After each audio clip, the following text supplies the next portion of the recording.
todos bienvenidos a la Cátedra Abierta en Planta, como parte de una serie de eventos públicos que el programa está desarrollando para enterar a toda la ciudad de aspectos importantes sobre la productividad empresarial y cuyo calendario se puede conocer en el sitio web www.enplanta.com. Saludamos especialmente a los integrantes de los equipos Kaizen aquí presentes y también a todas las personas que a esta hora nos ven gracias a nuestra transmisión en vivo a través de la plataforma livestream.com.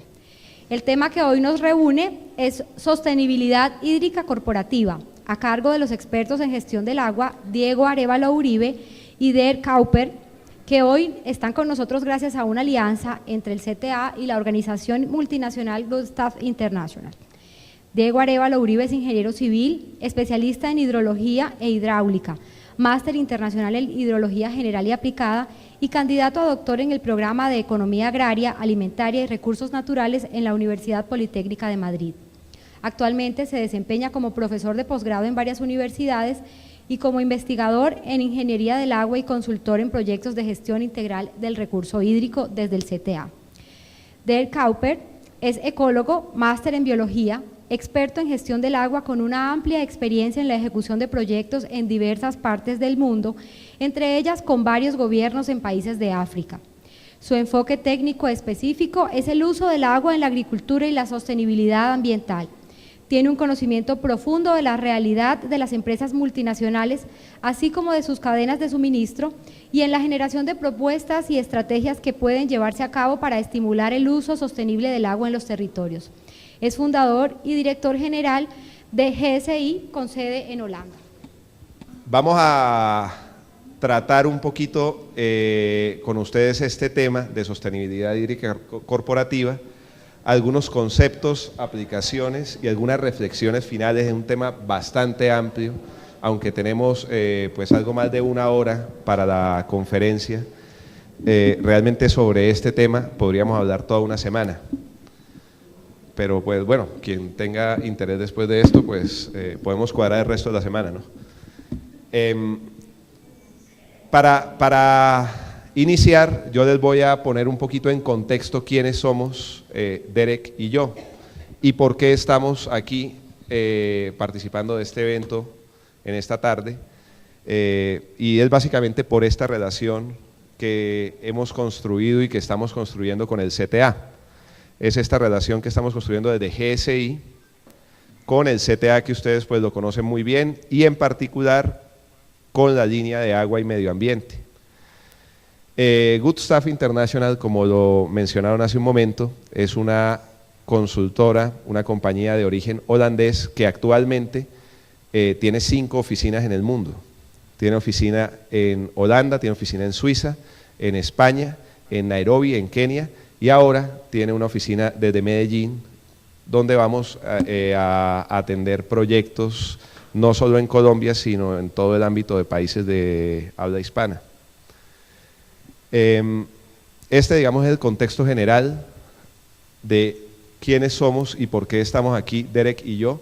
El contenido de la presentación es el que aparece en esta diapositiva. Básicamente lo que vamos a tratar son esos 6 puntos de una manera lo más simple posible y lo más ágil posible, con el fin de que al final de la charla tengamos un espacio suficientemente amplio para que podamos responder todas las dudas, preguntas o inquietudes que tengan a partir de lo que hablemos hoy. Y pues la idea en realidad es que esto se convierta más que en una transmisión de conocimiento y una charla que damos nosotros hacia ustedes, en un conversatorio donde todos aprendamos. Nosotros tenemos seguro que muchísimo que aprender de todos ustedes. Entonces, pues realmente vamos a arrancar por hablar un poquito sobre por qué estamos aquí y por qué es importante hablar de este tema de sostenibilidad hídrica, que es algo que pues a priori resulta pues un poco atractivo de nombre, pero pienso que hay que justificarlo y hay que argumentar por qué estamos aquí. Luego vamos a ver cuál es el rol de las empresas en esta sostenibilidad hídrica. Vamos a ver un poquito esta visión internacional de qué están haciendo empresas fuera de Colombia, porque nuevamente también desde este ámbito internacional pienso que desde GSI tenemos mucho que aportar y también tenemos mucho que aprender. Luego vamos a hablar de por qué es importante hablar de esto aquí en Colombia, en nuestro país. Algunas herramientas y, por último, una perspectiva final, simplemente algunas reflexiones motivando a ese conversatorio que esperamos tener al final. Terminado esto, yo le voy a dar la palabra a mi colega, a Derek, y pues él va a hablar la primera parte de la presentación. Mi español no está muy bien, pero espero que pueda entenderme. ¿Por qué el agua, la sostenibilidad hídrica es importante para empresas? Es una muy buena pregunta. Tenemos una tierra y una población. Somos nosotros aquí. Y esta tierra es limitada, tiene recursos limitados. Ahora, en 1970, tenemos 3.000 millones de habitantes. ¿Sí? Tenía antes. Ahora, o en 2025, vamos a estar 8.000 millones de habitantes. Es bastante más, ¿sí? Y esta población está creciendo mucho. Estos son datos de hoy, actualmente. Hoy tenemos una población mundial de 7.000, poco más, millones de personas. Pero ve aquí, hay nacimientos y hay muertes. Y es una diferencia de 100.000 personas, ¿sí? Cada día. Entonces, estamos creciendo, ¿sí? Cada día, cada día.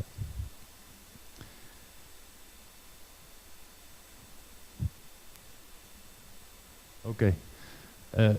Y más, cada día la economía está creciendo también.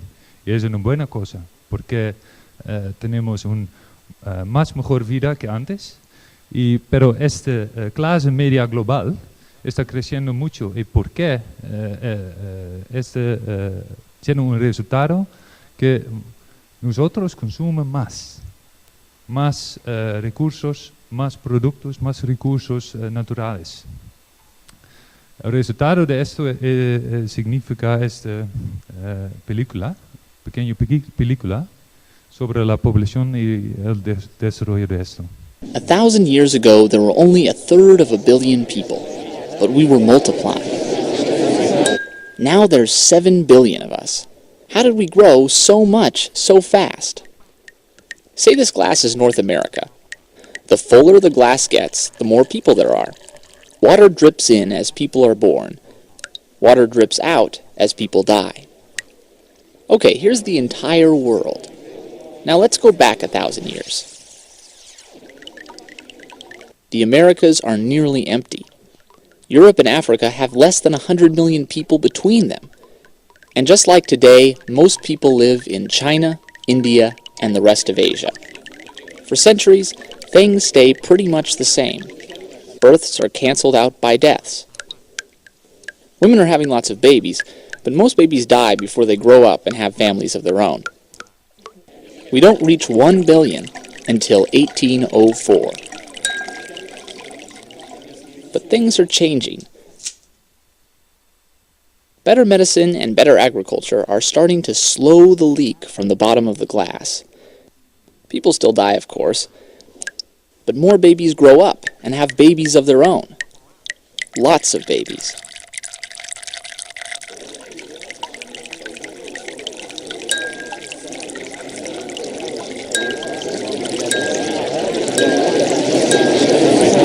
We've grown from 1 billion to 7 billion, and it only took 200 years.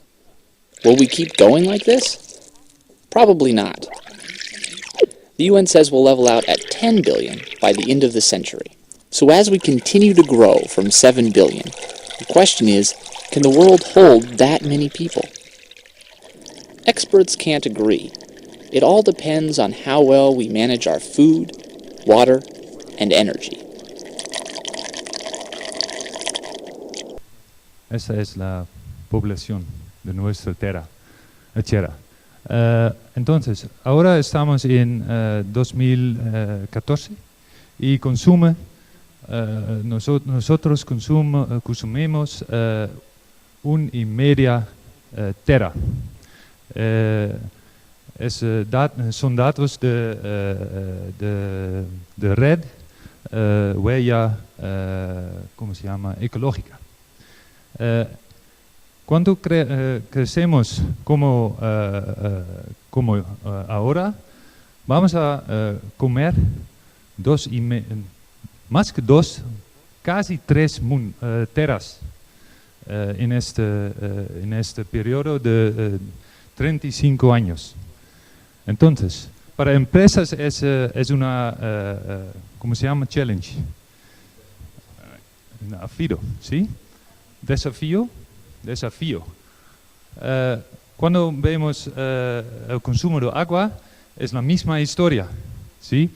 Estamos aquí, pero en 2025 vamos a consumir 2 veces más que hoy. Es mucho. ¿Qué vamos a hacer?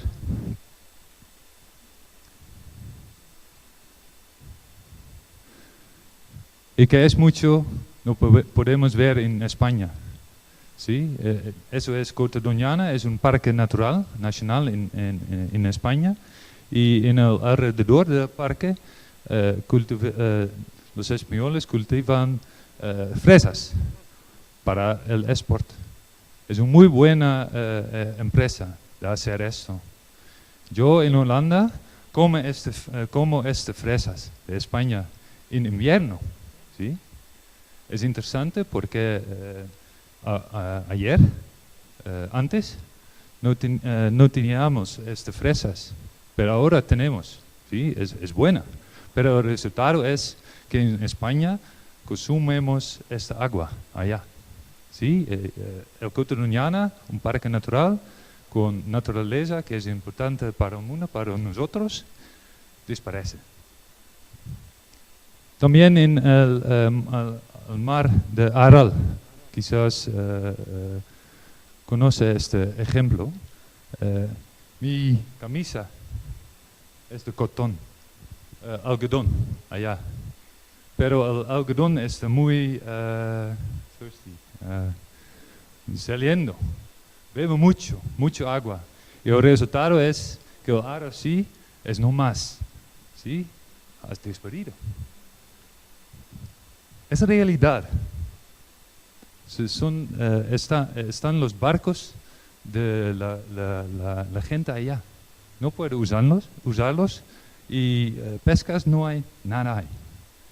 Agua es gone. La polución, lo mismo. Porque nosotros producimos con muchos procesos que no están muy limpias, ¿sí? Tenemos polución en el agua, contaminación. En nuestra muy eficiente agricultura tenemos también contaminación. Entonces, son todos signos que la afinidad de la tierra está allá. No solamente para la tierra o el suelo, pero para el agua también. ¿Sí?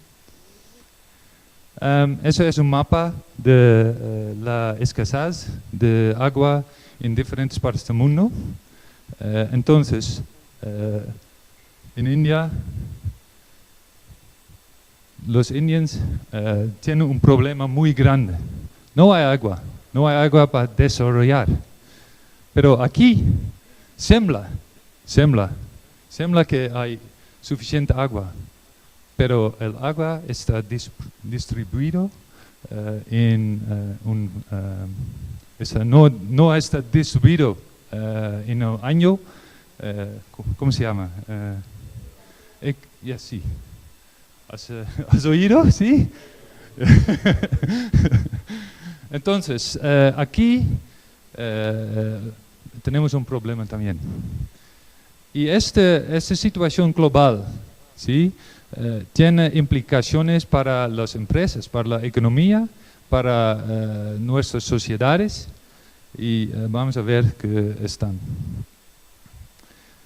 Entonces, cuando miramos a una cadena de producción de una empresa, en este caso es una empresa alimentaria, esa empresa tiene una planta, está aquí, está produciendo, por ejemplo, comidas alimentarios que están basados sobre los productos del agrarios, ¿sí? Y estos procesos necesitan agua aquí, pero la materia primera también tiene agua, ¿sí? Entonces, esta compañía, esta empresa, está dependiente sobre el agua aquí. Es importante de saber dónde está el agua y dónde están las dependencias sobre el agua. Al fin, nosotros, los consumidores, necesitamos saber cuántos litros o metros cúbicos de agua necesitamos para vivir. No solamente para beber o nadar, pero para comer, ¿sí? Y para los vestidos. Entonces, hace, creo, 15 años, profesor Allen es de Inglaterra, ha inventado este concepto de agua virtual. Agua virtual es agua que es consumido para productos que se están exportando a otros países, otros lados. Entonces, están los flujos de agua de toda parte del mundo hasta EU. Es mi país, sí, Unión Europea. ¿Sí? Y puede ver si esta región depende mucho sobre otras regiones en el mundo. Es importante saber también, no solamente es esta historia, no solamente está para aquí, está también para otro lado, ¿sí? Otro país, otro sitio.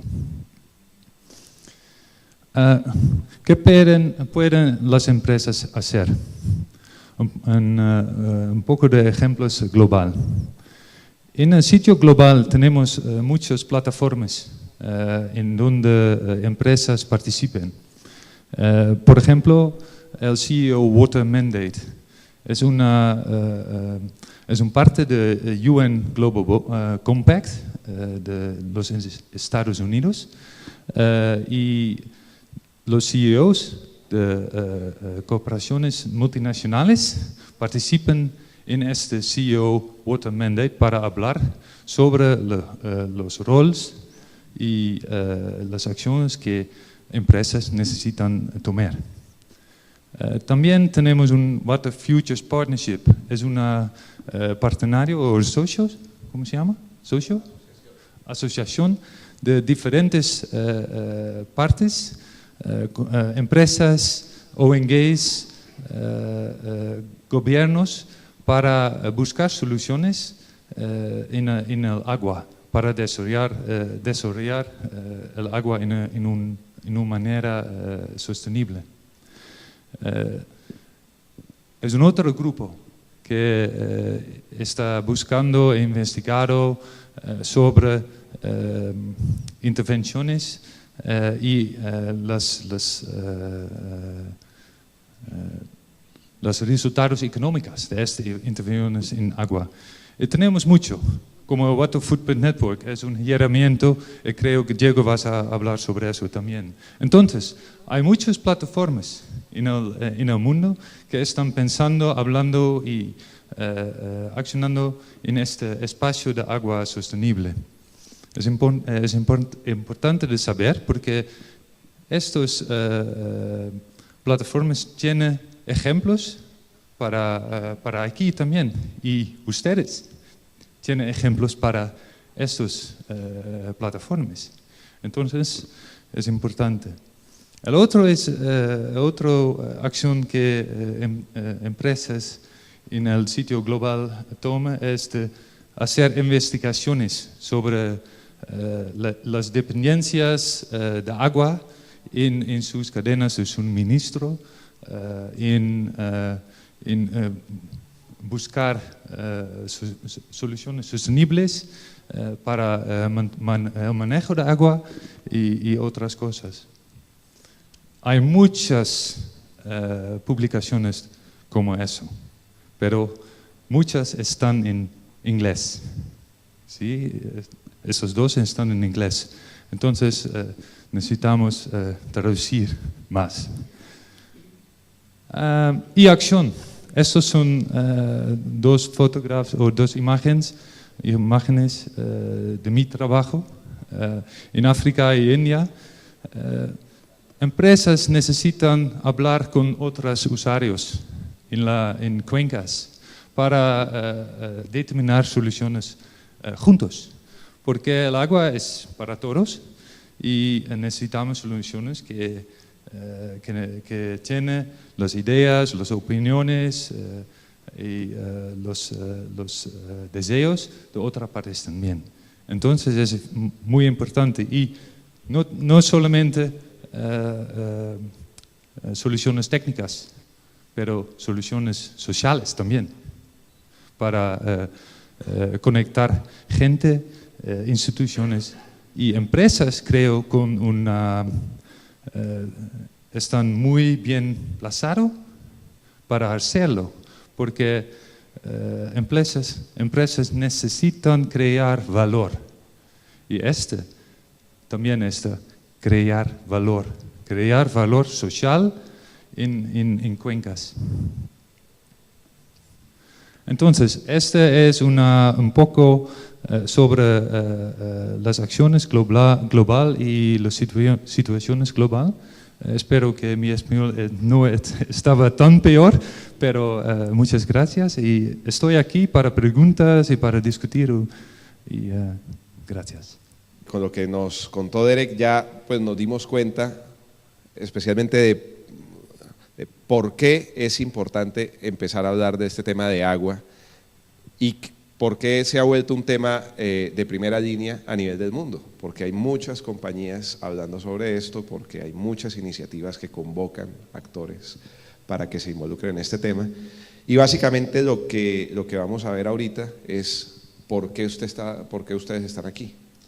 Porque eso también nos toca a nosotros. El 7º país más rico del mundo en recursos hídricos según los datos de la FAO, eso dice la FAO. Dice que somos un país riquísimo en agua. Entonces la pregunta es, ¿eso pues también nos toca? Entonces bueno, vamos a mirar algunos datos que espero no sean demasiado preocupantes. No quiero ponerme aquí en plan terrorista, pero bueno, vamos a ver si los consigo convencer de que sí es muy importante que estén aquí, y es muy importante que salgan de aquí diciéndole a sus compañeros y a sus amigos que no están aquí, que la próxima vez estén, porque es algo muy relevante.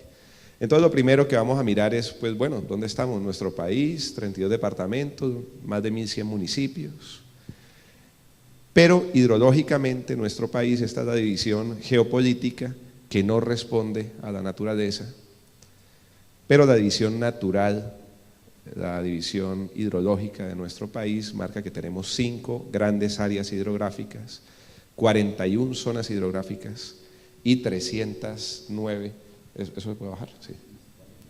Sí. Y 311 subzonas hidrográficas según la zonificación que acaba de publicar IDEAM este año. Eso varió un poquito respecto a lo que publicó el IDEAM en el Estudio Nacional de Agua 2010 hace unos 3 años. Eran 309, ahora son 311 por unas pequeñas modificaciones que hicieron. Y bueno, entonces bueno, ese es nuestro territorio, lo conocemos muy bien. Estas son las las 5 áreas hidrográficas que acabo de mencionar, y estas 2 tortas que aparecen aquí lo que nos muestran es dónde está la población de Colombia, o sea, dónde vivimos los colombianos y dónde está distribuida el agua, porque pues también respecto a lo que mencionaba Derek cuando mostró ese plano, ese mapa global y donde Colombia aparece tan bien frente a los otros países, pues vale la pena mirar el detalle, ¿no? A veces esa foto de lejos es como cuando uno ve una muchacha y dice, uy, tiene muy buen lejos, ¿no? Pero cuando le ve uno de cerca, pues no tiene tan buen cerca. Colombia tiene un muy buen lejos en tema de agua, pero bueno, cuando la miramos de cerca encontramos algunos detalles que vale la pena revisar, ¿no? Entonces resulta que esto es donde está la población y esto es donde está el agua aquí internamente. Entonces nos damos cuenta de algo que es bastante llamativo. 2/3, o sea, 2 de cada 3 colombianos viven donde está 1 de cada 3 gotas de agua, básicamente para resumir estos 2 gráficos. Dice que el 66% de los colombianos, 2/3 partes, vivimos aquí, en esta mancha morada, que solamente tiene el 13% del agua.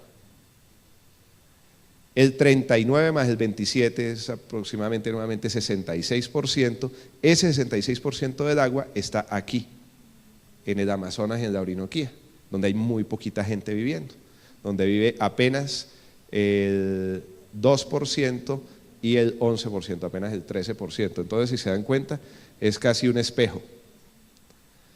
Entonces, bueno, ya empieza uno a decir, bueno, ya si miro un poquito más de cerca, ya la cosa no está tan buena. Y resulta que hay un indicador que nos habla sobre esa cantidad de agua y esa distribución del agua. Ese indicador es un indicador de estrés hídrico que muchos lo han escuchado. Muchas veces cuando uno va a hablar en las empresas, entonces han oído el tema del estrés hídrico y uno dice, bueno, vamos a hacer un estudio, vamos a hacer una estrategia de sostenibilidad hídrica. Entonces, pare, pero ¿me va a calcular el estrés hídrico?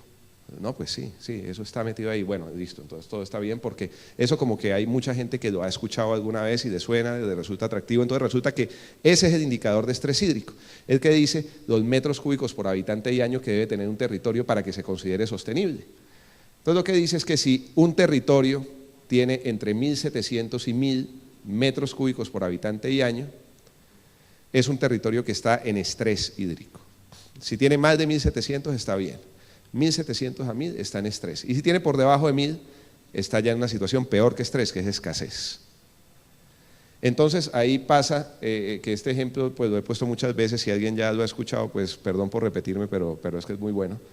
Entonces el ejemplo de la nevera, ¿no? Todos en nuestra casa tenemos una nevera. Entonces si yo cojo a 2 de ustedes al azar y le digo, usted tiene una nevera en su casa, ¿es grande o pequeña? Entonces me dice, pues la mía es grande.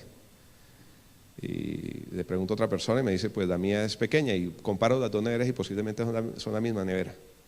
La conclusión de eso es que grande o pequeño es bastante subjetivo. Y es grande, depende de cuántas personas vivan en su casa. Yo puedo tener un nevecón de 2 cuerpos, pero si viven 20 personas en mi casa, eso es pequeño. Y si yo vivo solo y tengo una neverita de este tamaño, esa es grande. Entonces resulta que las cuencas están más o menos impactadas, no depende de qué tan grandes sean, sino depende de cuánta gente viva ahí, que es un poquito lo que decía Derek al principio. Finalmente ese crecimiento de la población es muy importante, pero también es muy importante cómo se comporte esa población.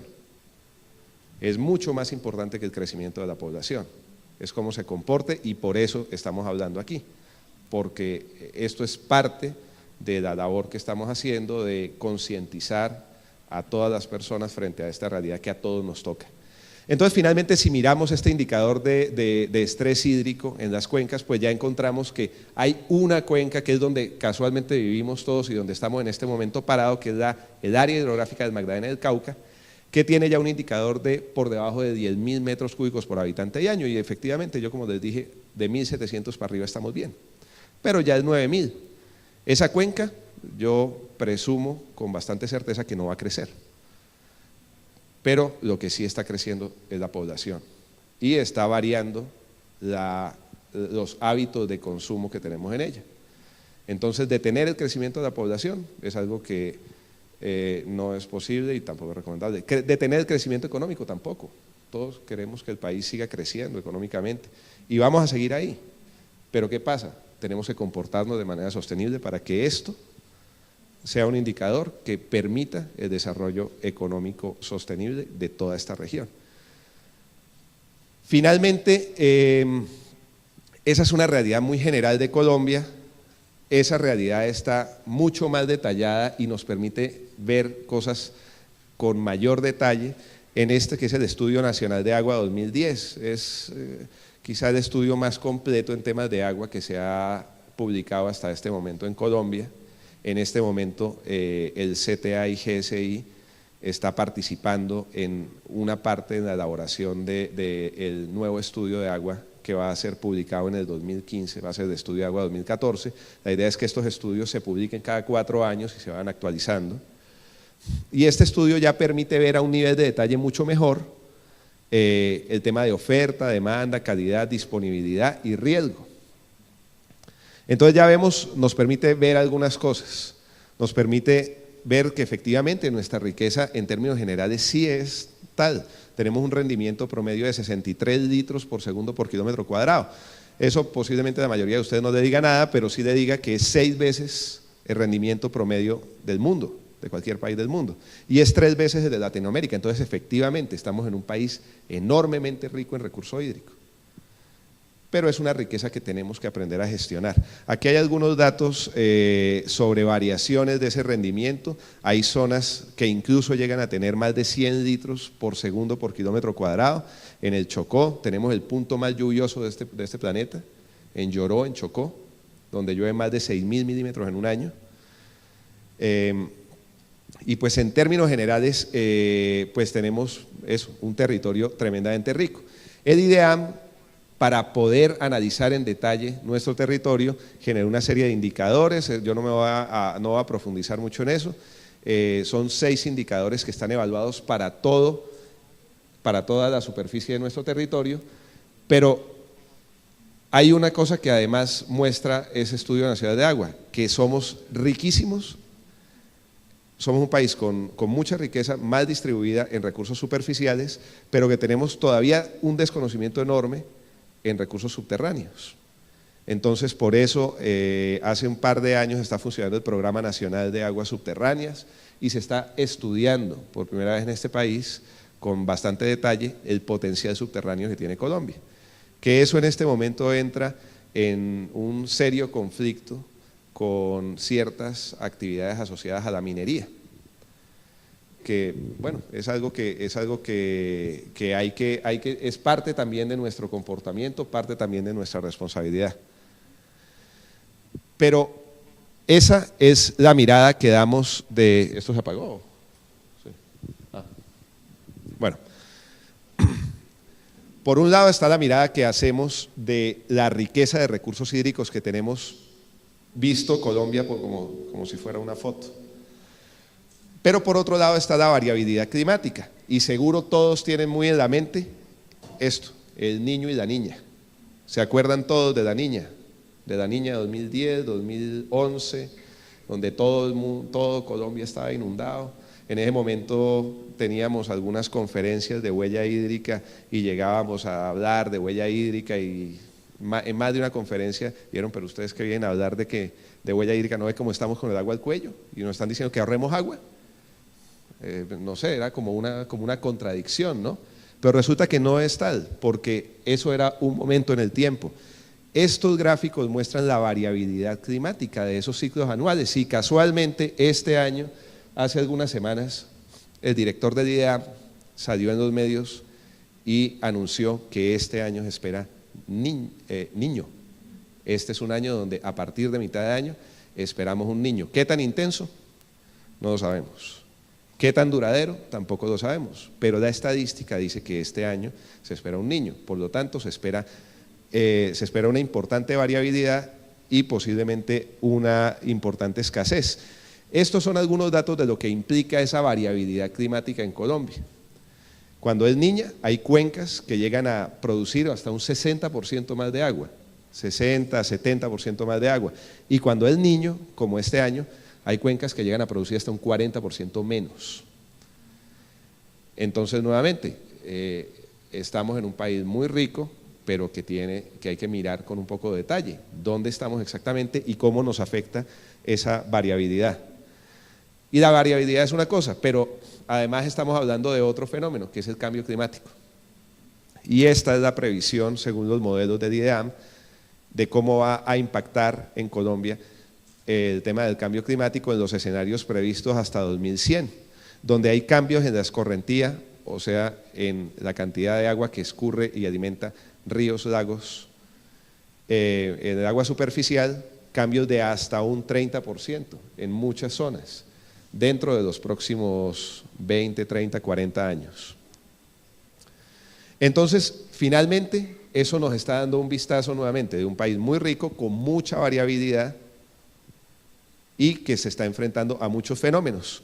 Casualmente me encontré hace un par de días esto, que es una nota que salió en un portal especializado sobre unas conclusiones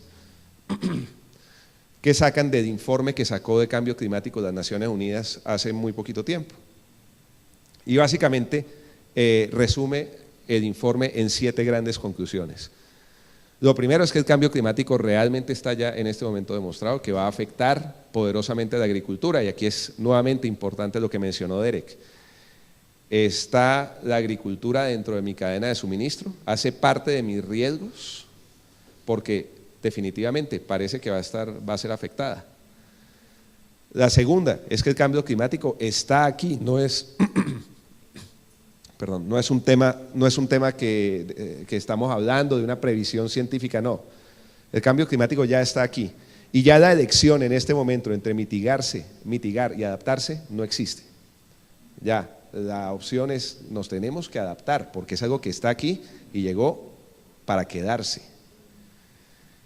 Como siempre, las poblaciones más pobres y más vulnerables van a sufrir más. Estos temas de cambio climático están generando que las previsiones identifiquen unos puntos altos y unos puntos bajos que son lo que se denomina puntos de no retorno y que van a generar un cambio permanente. Luego que el calentamiento climático va a afectar negativamente la economía, va a generar estrés hídrico y va a generar un fenómeno que ya es evidente en el mundo y es el desplazamiento climático, y es un fenómeno que de una u otra forma nos comienza a afectar. Somos un país que según la FAO somos el 7º país más rico del mundo en agua. Yo creo que los datos voy a ver si me acuerdo, pero Sudamérica tiene como el 12% de la superficie continental de todo el planeta Tierra, el 6% de la población y el 25% del agua.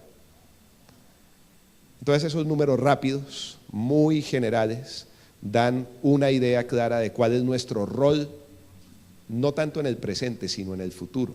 Nosotros finalmente vamos a convertirnos en guardianes de recursos para el mundo, porque hay una canción que escuchaba el otro día de un cantante de Calle 13, que habla es una canción adaptada, una canción popular latinoamericana, que finalmente lo que dice es, pueden venir a comprar muchas cosas, pueden venir a comprar las empresas, pero hay cosas de aquí que no pueden llevarse, van a tener que venir por ellas. La lluvia no se la pueden llevar, la tierra no se la pueden llevar, la tierra, la lluvia, los recursos están aquí, y esos va a venir otras partes de la población a requerirlos, y tenemos que saberlos gestionar, es simplemente eso. Y bueno, ya después de toda esta hora que les he echado, ya hablemos del tema que nos trajo aquí que les interesa, que es una estrategia de sostenibilidad hídrica corporativa. Pienso que ya en este momento pues ya hay suficientes argumentos para que ustedes piensen, bueno, pues sí, vine donde era. Este tipo sí está hablando de una cosa que pues resulta medianamente interesante. Y bueno, finalmente esta estrategia es ese camino lógico o proceso que me permite pensar y me permite obtener seguridad hídrica para mi proceso y para mi entorno. Y es eso lo que esperaría cualquier empresa, seguridad hídrica.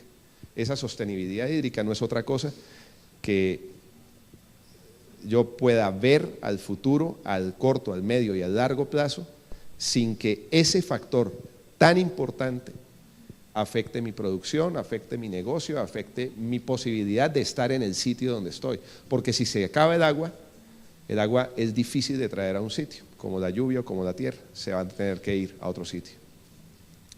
Y finalmente, las estrategias de sostenibilidad hídrica corporativa, en términos generales, tienen estos 3 pasos que son bastante simples. Primero, se llama a un conocimiento interno de las empresas, a que conozcan los impactos. Las empresas finalmente están compuestas por ustedes, por gente que tiene que estar sensibilizada y tiene que entender su rol frente al agua. No es el rol de la empresa. Si a la empresa le saco la gente, deja de existir. Es la gente la que importa en la empresa y la gente la que tiene que entender el rol. Y lo primero que hago normalmente cuando conozco internamente lo que pasa, conozco mi rol y conozco mi impacto, es que pues lo primero que hago es que ordeno mi casa por dentro y hago una cosa que se llama unas acciones internas. Lo primero que hago es ver cuánto consumí para mi salchicha, y si fue mucho, pues entonces tendré que bajar lo que pasa ahí adentro, ¿no? En la salchicha. Pero hay un punto en que ya la salchicha está bien, ya no puedo rebajar más el agua. Pero resulta que sigo estando vulnerable y sigo sujeto a riesgos hídricos. Entonces tengo que mirar afuera. Y finalmente, esto es lo más importante, llegar a que las empresas se entiendan y se conciban, se identifiquen como actores muy importantes de la sostenibilidad de un territorio. Yo conozco los casos de empresas que han invertido miles de millones de pesos en infraestructura sin mirar afuera. Todos en la casa hemos tenido alguna vez una gotera en la cocina y seguro más de uno se ha agachado, se ha puesto en 4 patas y se ha metido allá abajo y ha arreglado el tubo y se ha ido a Home Center y ha comprado el mejor tubo que encontró, el más caro, el de mejor calidad, el que garantice que no vuelve a tener ninguna gotera, y arregla con el mejor pegante y deja eso lindo, y luego sale y el edificio se está cayendo.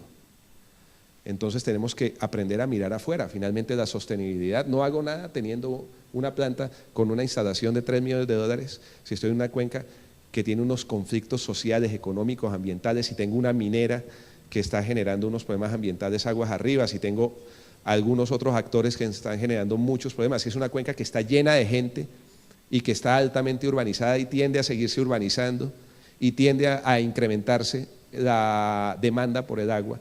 Entonces realmente tengo que mirar el tema, tengo que salirme un poquito y tomar perspectiva para poder ver realmente la sostenibilidad del territorio. Y es a eso a lo que apunta realmente una estrategia de sostenibilidad hídrica corporativa.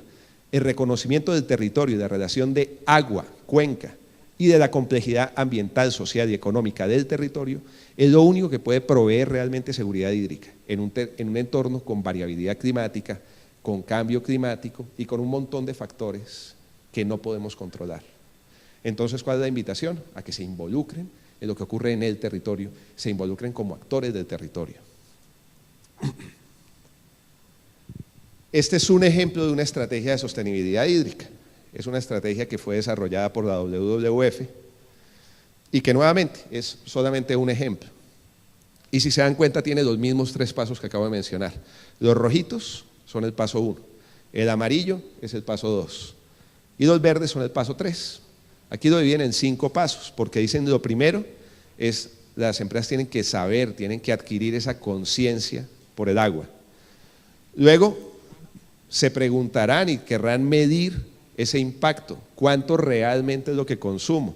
Y lo siguiente es que ordeno mi caja por dentro y genero esas acciones internas, esas acciones que solo dependen de mí, lo fácil, en mi zona de confort. Llamo al técnico, le digo cambie ese tubo, reduzca esto, pongo mis metas y eso es fácil. Pero lo complicado y lo realmente útil es lo que viene después, generar acción colectiva con los otros actores que están en la cuenca. Porque todos, absolutamente todos y en todo momento y en todo ámbito estamos en una cuenca, como nosotros en este momento. Entonces generamos acciones colectivas y finalmente esas acciones colectivas llegan incluso a generar unos efectos en política y unos efectos en gobernanza, incidencia efectiva en gobernanza, que eso es realmente lo que sirve. Finalmente, muchas veces hay muchas empresas que están muy obsesionadas con los modelos y, por ejemplo, con la huella hídrica, o llaman a un ingeniero y hágame un modelo hidrológico el más complejo que encuentre porque necesito saber cuánto caudal trae la quebrada, en fin, muchas cosas, pero finalmente esas herramientas no son de utilidad si no se enmarcan dentro de una estrategia.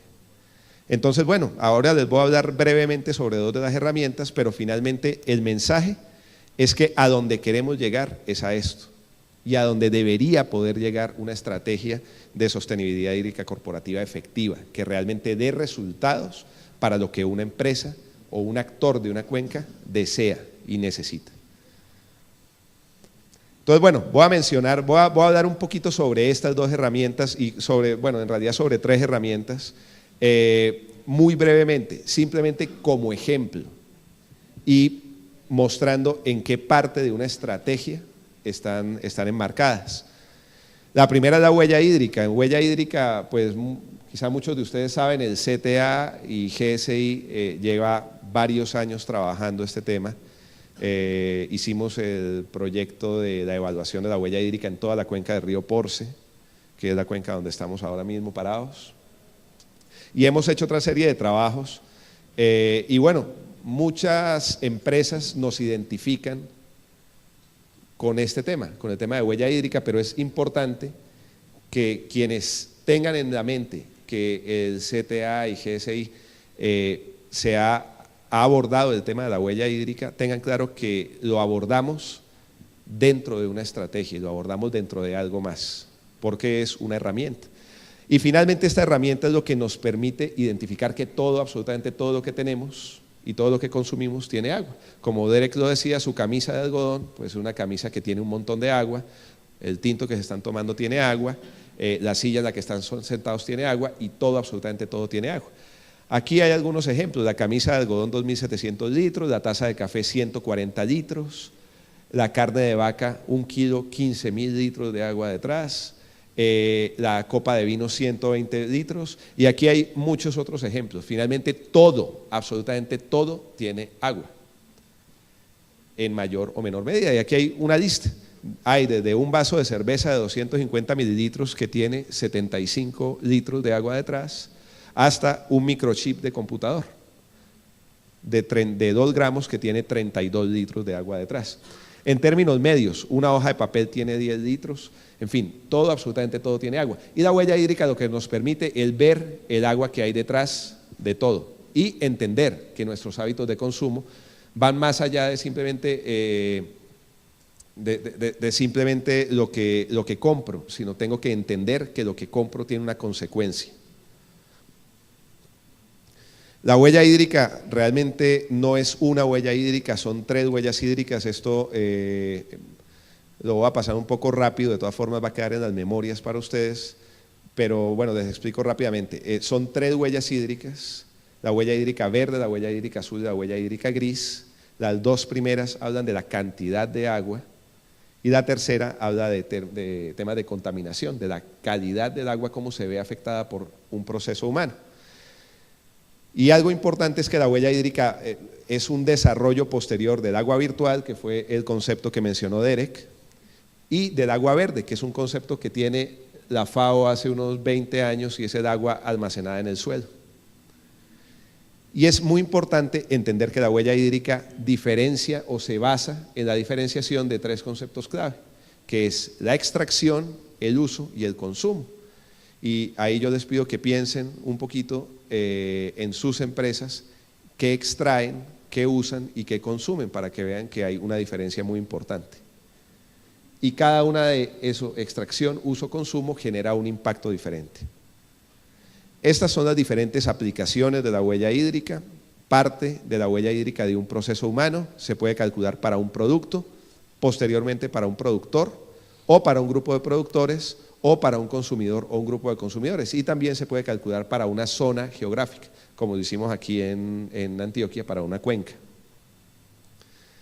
Toda la metodología de la Red Mundial de Huella Hídrica ha sido publicada desde la Red Mundial de Huella Hídrica, que funciona desde 2008. Derek fue su director al principio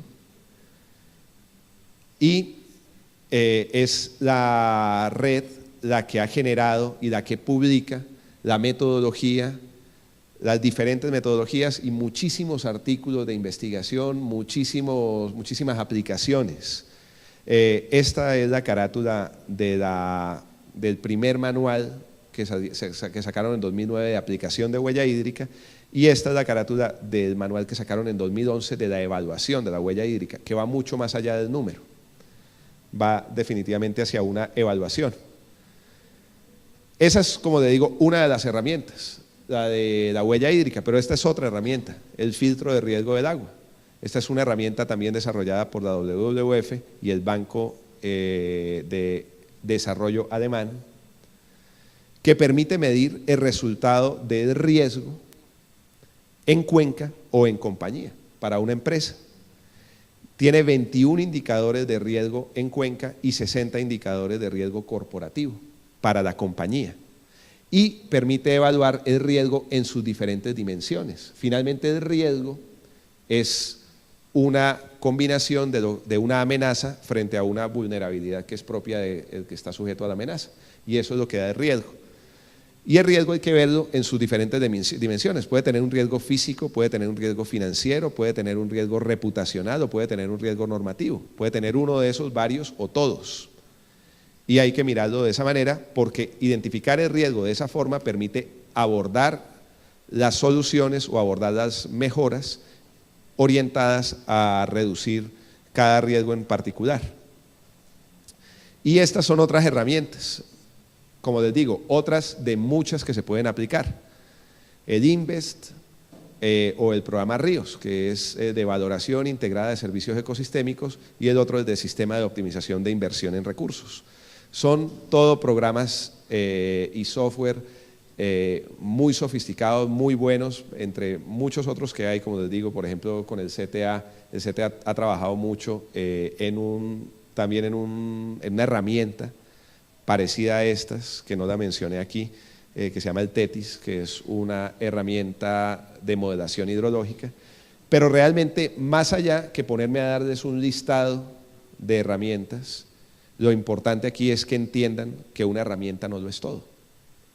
Y realmente lo que tenemos que tener claro es que una herramienta nos permite llegar a un proceso y orientarnos hacia un objetivo último. Y ese objetivo último debería ser la sostenibilidad hídrica corporativa. Entonces, nuevamente, bueno, ¿qué es lo que nos permite esas herramientas? Nos permiten identificar esos riesgos, pero no solo eso. También permiten a las empresas identificar esa oportunidad de negocio, y eso es algo que es muy evidente ahora. Hay muchas empresas, no sé cuántas empresas de las que están aquí han ya abordado el tema, por ejemplo, de huella de carbono. ¿Alguna? No, ninguna. Bueno, entonces normalmente hay empresas que abordan primero el tema de huella de carbono, posteriormente el tema de huella hídrica, pero porque el tema de huella de carbono lo ven como un tema inmediato, un tema que les permite mostrar esa vanguardia técnica, les permite mejorar su imagen corporativa y les permite direccionar la estrategia de responsabilidad social. El tema de la huella hídrica o de las otras herramientas que permite identificar la cadena de suministro y los riesgos asociados. Derek mencionó el Global Compact. El Global Compact publicó el año pasado el reporte global corporativo de sostenibilidad e identifica varios puntos, 3 puntos principales en un resumen. El primero de ellos, 3 conclusiones pues. El primero de ellos es que las empresas grandes siguen muy comprometidas, pero siguen haciendo mucho menos de lo que dicen que hacen. La segunda gran conclusión es que las empresas pequeñas y medianas comienzan a mostrar su interés y comienzan a verse como actores importantes, porque identifican que eso es algo que realmente es una inversión que les va a generar mayor sostenibilidad, y más que un gasto es una inversión. Y la tercera gran conclusión es que la mayor parte de los riesgos de todas las empresas en ese análisis global que hicieron es que la mayor parte de las empresas desconoce los riesgos asociados a la cadena de suministro. Los desconoce, no es consciente de ellos, y eso pues es un enorme problema. Yo en alguna reunión con una empresa planteaba esto, y entonces el empresario me decía, pero ¿qué está diciendo usted? O sea que mis riesgos están fuera de mi empresa, entonces que yo tengo que alargar mi brazo hasta allá. Entonces me decía, no, eso no es posible. Entonces yo le devolví la pregunta y le dije, ¿usted cree que el riesgo de la cadena de suministro lo va a alcanzar a usted? O sea, ¿usted cree que si, por ejemplo, si usted fabrica papas fritas en paquete, si mañana se triplica el precio de la papa, le va a afectar? Y me dijo, pues sí, o sea, mi cadena de suministro, el riesgo de mi cadena de suministro sí me afecta. Entonces yo dije, pues bueno, pues más vale que comience a pensar cómo alargar su brazo para que empiece a actuar allá, porque muchas veces seguimos actuando en el interior de las empresas porque es la zona de confort, pero no necesariamente es lo más útil a largo plazo. Con varios proyectos hemos demostrado cómo $1 invertido en la cuenca da mucho más rendimiento a largo plazo que $1 invertido en una planta. Y no en una ocasión, lo hemos visto en varias. Otro tema que nos permite estas herramientas y esta visión es analizar esa diferencia entre extracción, uso y consumo, y nos permite afinar esos consumos. Nos permite también tener una gestión diferente y una visión distinta a nuestros impactos en términos de calidad. No solo lo normativo, no actuar en términos de calidad simplemente por cumplir la norma, sino porque la sostenibilidad del territorio nos afecta.